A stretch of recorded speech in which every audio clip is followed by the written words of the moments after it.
We are more than prepared to vote with the ANC. Ushintsho nenguquko ngenzeka zifike kubomaspala bakwaZulu Natal kanye naseGauteng. Ukusebenzisana kwamaqembu ezepolitiki noma ukuvota ngandawonye kubomaspala sekuvule igebe lokuthi i-EFF kanye ne-ANC beshelane.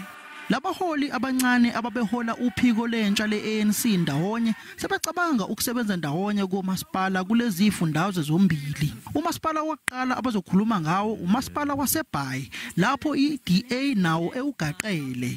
I had a discussion with Mbalula and I said we want them to remove the mayor of the ANC because she messed up the appointment of the city manager against the resolution of the council.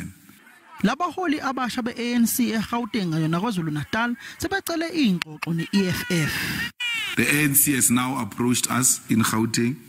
They want to have a discussion about municipalities and we welcome any form of engagement with anyone. The Gauteng came, KZN came, we will listen to them. We are not going to have a problem.